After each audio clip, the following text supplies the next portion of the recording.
नमस्कार दोस्तों, मैं आशीष अंतिल। क्या आपको पता है गैस सिलेंडर की भी एक एक्सपायरी डेट होती है और वो उस पर लिखी भी होती है। मोटे मोटे अक्षरों में यह लिखा होता है कि अगर इस तारीख के बाद सिलेंडर का प्रयोग किया तो बड़ा हादसा हो सकता है, दुर्घटना हो सकती है और आप लोगों की जान भी जा सकती है। तो हमेशा वो एक्सपायरी डेट देखनी बहुत जरूरी होती है।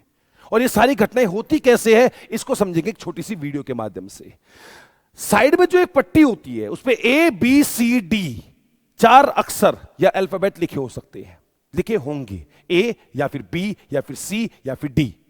A जो होता है वो शुरुआत के 3 महीनों को दर्शाता है, यानी कि जनवरी, फरवरी, मार्च को। और जो D होता है वो आखिरी के 3 महीनों को दर्शाता है, यानी कि अक्टूबर, नवंबर, दिसंबर को।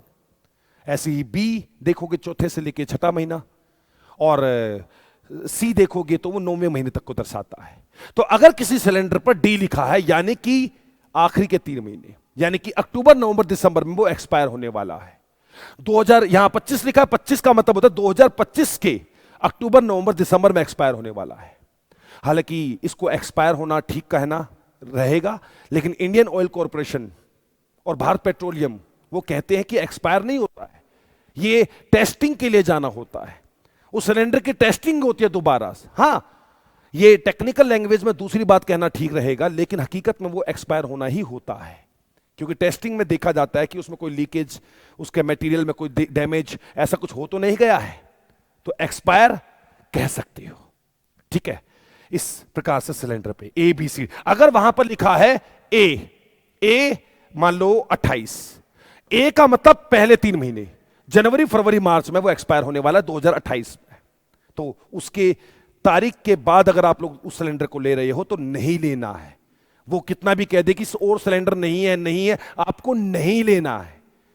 पहली बात, अथॉरिटीज कभी डिलीवर भी नहीं कर सकती, उस तारीख के एक्सपायर डेट वाले कभी डिलीवर भी नहीं कर सकती है। और अब ब्लास्ट होता क्यों है? क्योंकि gas, liquefied petroleum gas LPG के अंदर 2 सामान्यतः गैसेस का प्रयोग होता है, या तो प्रोपेन या फिर ब्यूटेन। प्रोपेन और ब्यूटेन, कई देश केवल प्रोपेन का प्रयोग करते हैं, कई ब्यूटेन का प्रयोग करते हैं, कई मिक्स भी करते हैं। ठीक है, प्रोपेन और ब्यूटेन। भारत ब्यूटेन को ज्यादा यूज करता है। और ये दोनों गैसेस बहुत ही ज्यादा ज्वलनशील होती है, ज्वलनशील और विस्फोटक होती है, विस्फोटक। और तो और जब ये लीक हो जाए, अब गैस है, लीक हो रही है, पता भी नहीं चलता किस चीज से लीक हो रही है, पता भी नहीं चलता कई बार, है ना। तो उसकी बदबू को भापने के लिए एक और गैस मिलाई जाती है जिसको बोलते हैं इथेनॉल। इथेनॉल या फिर इसका एक और नाम भी होता है इथाइल मेरकैप्टन।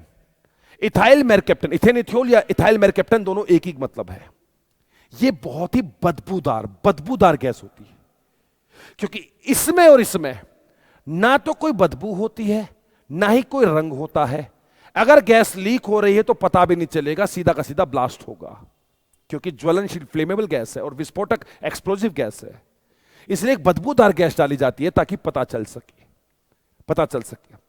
खैर, वो तो प्रिकॉशनरी मेजर्स एक अलग तरीके से होती हैं, लेकिन सबसे पहला परम कर्तव्य यह है कि एक्सपायरी डेट देखे बिना या टेस्टिंग डेट देखे बिना लेना एक प्रकार से अपनी मौत को दावत देने बराबर होगा।